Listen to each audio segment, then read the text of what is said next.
2024 বৰ্ষৰ উচ্চতৰ মাধ্যমিক চূড়ান্ত পৰীক্ষাৰ ইতিমধ্যে ফলাফল ঘোষণা হৈছে আৰু কলা বাণিজ্য আৰু বিজ্ঞান শাখাত ইতিমধ্যে শৈক্ষিক ক্ষেত্ৰখনলৈ সুখবৰ আনি উন্নত মানৰ ফলাফল ইতিমধ্যে দেখা গৈছে আৰু মই এই মুহূৰ্তত উপস্থিত আছো শিৱসাগৰ জিলাৰ বিদ্যালয়সমূহৰ পৰিদৰ্শকৰ কাৰ্যালয়ত আৰু বিশেষকৈ শিৱসাগৰ জিলাবাসীৰ কাৰণে এটা সুখবৰ আৰু বিশেষকৈ শিৱসাগৰ জিলাত শৈক্ষিক মানদণ্ড যে উন্নত হৈছে তাৰ ইতিমধ্যে প্ৰমাণ পোৱা গৈছে কাৰণ বিজ্ঞান আৰু বাণিজ্য শাখাত এক প্ৰকাৰ 90% হাৰত ইতিমধ্যে ছাত্ৰ ছাত্ৰী উত্তীৰ্ণ হৈছে আৰু বিজ্ঞান শাখাত সমগ্ৰ অসমৰ ভিতৰতে দ্বিতীয় স্থান আৰু বাণিজ্য শাখাত সমগ্ৰ অসমৰ ভিতৰতে প্ৰথম স্থান দখল কৰিবলৈ সক্ষম হৈছে বিদ্যালয় পৰিদৰ্শকগৰাকী মোৰ সৈতে আছে মই তেওঁৰ কাষলৈ যাম কিয়নো শিৱসাগৰ জিলাই ক্ৰমাগতভাৱে গুণোৎসৱত ভাল ফলাফল দেখুৱাই আহিছিল সমগ্ৰ ৰাজ্যখনৰ ভিতৰতে প্ৰথম স্থান দখল কৰিবলৈ সক্ষম হৈছিল আৰু এতিয়া উচ্চতৰ মাধ্যমিক চূড়ান্ত যি পৰীক্ষা তাৰ ফলাফল ঘোষণা হৈছে আৰু বিশেষকৈ শিৱসাগৰৰ বাবে সুখবৰ যে শিৱসাগৰ জিলাৰ বাণিজ্য শাখাত সমগ্ৰ অসমৰ ভিতৰতে প্ৰথম স্থান আৰু বিজ্ঞান শাখাত দ্বিতীয় স্থান লাভ কৰিবলৈ সক্ষম হৈছে যে এই ক্ষেত্ৰত পৰিদৰ্শকগৰাকী হিচাপে আপুনি কি ক'ব ধন্যবাদ প্ৰথমতে মই সকলোকে অভিনন্দন জনাইছোঁ আমাৰ সকলো ছাত্ৰ ছাত্ৰী যিসকলে উত্তীৰ্ণ হৈছে আৰু যিসকল শিক্ষক শিক্ষয়িত্ৰী এই ৰিজাল্টৰ কাৰণে তেওঁলোকে অহোপুকাৰ্থ চেষ্টা কৰিছিলে সকলোকে মই অভিনন্দন জনাইছোঁ স্বাভাৱিকতে আমাৰ সকলোৰে ভাল লাগিছে যে এটা যিটো ৰিজাল্ট আমি দেখা পাইছোঁ যে উত্তীৰ্ণৰ যিটো শতাংশ সেই শতাংশটো আমাৰ যথেষ্টখিনি ভাল হৈছে বাণিজ্য বিষয়ত আমাৰ 97.42% লৈ পেলাই শীৰ্ষত আমি আছোঁ জিলা হিচাপে গোটেই অসমৰ ভিতৰতে ঠিক একেধৰণে আমি বিজ্ঞান শাখাটো দেখিছোঁ যে আমাৰ তাতো আমাৰ উত্তীৰ্ণ শতাংশ যথেষ্ট ভাল ইয়াত আমি 97.6% আছে আমাৰ যিটো 5% হৈছে ছাত্ৰ ছাত্ৰী উত্তীৰ্ণ সংখ্যা কলা শাখাটো ভাল আমাৰ যথেষ্ট এইটো 95.91% আমাৰ ছাত্ৰ ছাত্ৰী উত্তীৰ্ণ হৈছে গতিকে আমি দেখিছোঁ যে ছাত্ৰ ছাত্ৰীসকলৰ উত্তীৰ্ণ সংখ্যা ভাল হৈছে তথাপি আমি ভাবিছোঁ যে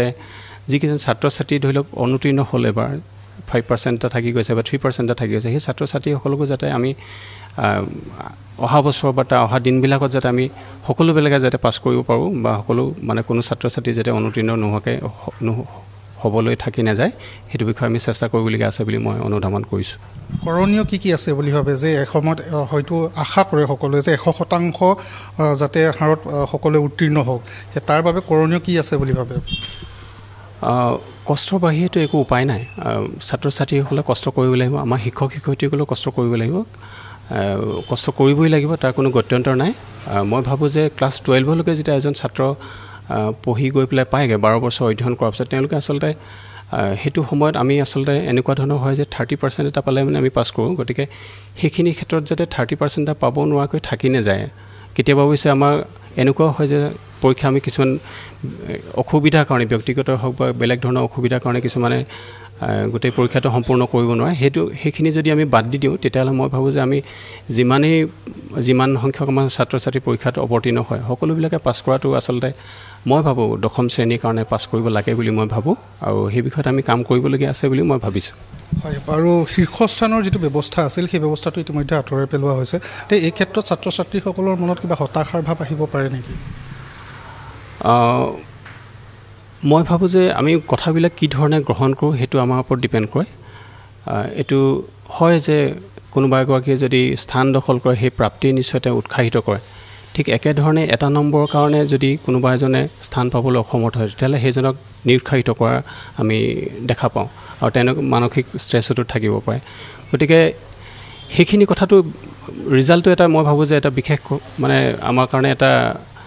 এনেকুৱা এটা কথা নাই যে শেষ কথা নহয় জীৱনটোত আমাৰ কৰিবলগীয়া বহুতখিনি থাকে এইটো ৰিজাল্টৰ পিছতো আমি কৰিবলগীয়া থাকে এই ৰিজাল্টটোৱে আমাক এই প্ৰাপ্তিখিনি দিলে এই সময়খিনি দিলে ইয়াৰ পিছত